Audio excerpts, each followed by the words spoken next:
Hey, it's Gil from Gilded here, up with another episode of Stablecoin Hacks. We're uncovering all the ways that stablecoins can improve our lives, both personally and professionally.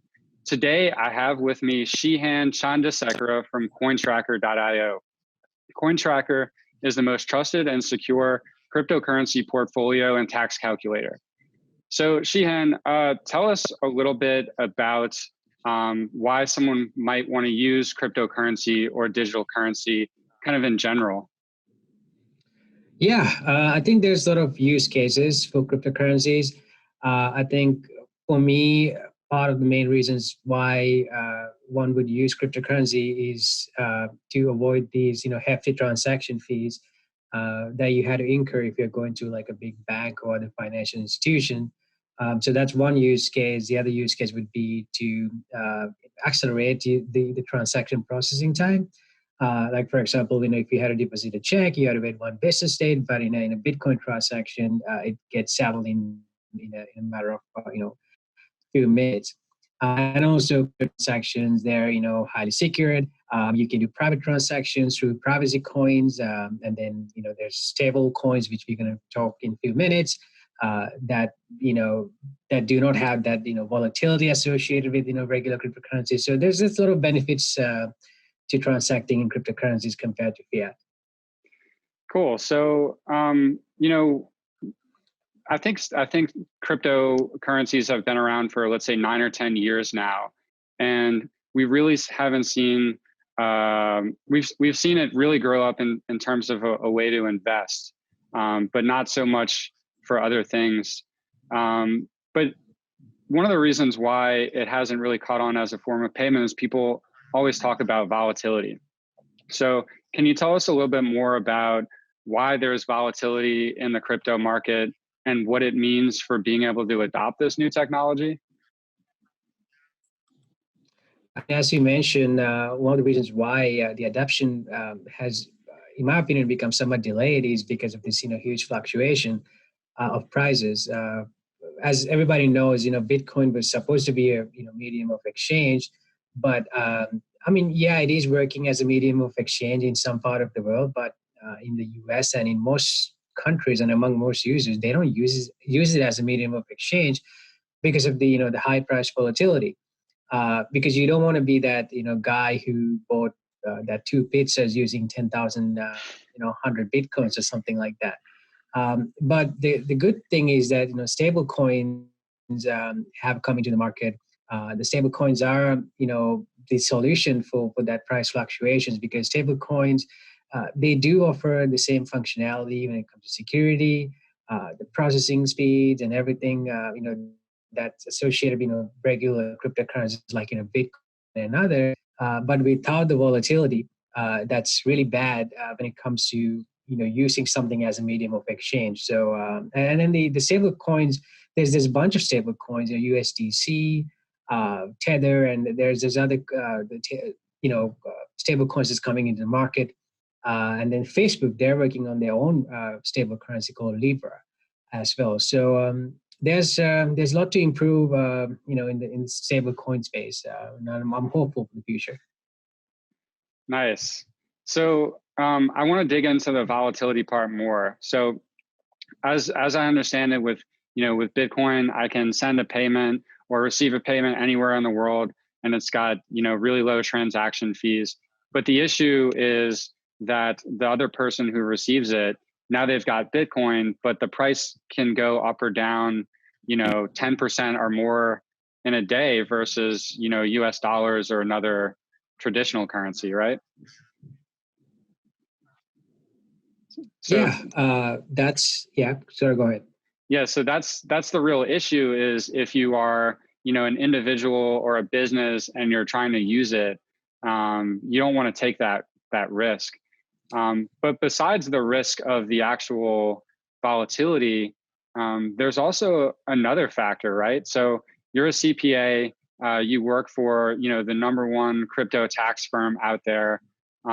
You guys have built a business around helping people solve the issues around crypto tax. So what issues do people have with it, and how do stable coins help open up new opportunities there? Yeah, because of the price fluctuations, it becomes really hard for you to do your taxes, because whenever you pay somebody, let's say for example using Bitcoin, there's a taxable event, because there's always a difference between how much you paid for it versus the fair market value at the time you spend it on a coffee, or give it to your employees as compensation, or etc. So it becomes really cumbersome for you to maintain good records of the cost basis, sales, and everything, because it's treated as property under the current rules. So every time you dispose of something or sell that crypto, there's a taxable gain or loss. Um, so the good thing about stable coins is that there's no price fluctuations. Like you cannot trade stable coins to make money. I mean, yes, there are very minor fluctuations in prices. Sometimes it's not necessarily pegged to one fiat. Like for example, in some days it could be one US dollar is equal to 1.02, but those are very negligible, and they could go the other way too. It could be the 0.99. So in the long run, I think it will be pegged perfectly to one fiat equal one unit of stable currency. But again, dealing with those fractions of small gains is way better than having to do with thousands of gains. When Bitcoins goes up and down because of some news or some market volatility. So let me ask you this. Do you think that the future of stablecoins is that each national currency that we have today, like US dollars and euros and pounds, do you think that the future is for each of these currencies to have their own stablecoins, and for us to transact with people in other countries using their own stablecoins? Or do you think that there will just be one stablecoin that sort of rules them all? I think there will be some type of stable currency, but then that also poses other questions, right? Because when something is on the internet, that means the government can track all your transactions, theoretically speaking. And if I do any cash transactions, nobody can track me. So these days everybody's concerned about privacy and everything. So would we want a record of every transaction that we make, somewhere written in the internet? So I don't know the answer for that, but I do see a lot of use cases, for stable coins as well. Like I remember a few months ago, actually a couple of months ago, there were some rumors about the stimulus check being issued in some type of stable coin, because people didn't want to touch actual cash. They didn't want to go to the bank because of the virus. That's a great use case for a government to disperse money to large number of people within a few minutes, rather than writing the checks, printing the checks, and mailing out millions of checks through the U.S. postal system. So this is about way more than just a way to make money trading, or a way to do business with people internationally. It actually could benefit governments as well. Is that right? Yeah, for sure. I mean, again, this if you're working with stable coins, again, there are various type of stable coins that have various type of functionalities. It could come in handy when it comes to keeping your records, because everything is recorded somewhere. It's great way to keep track of your audit trail, your transactions, and everything.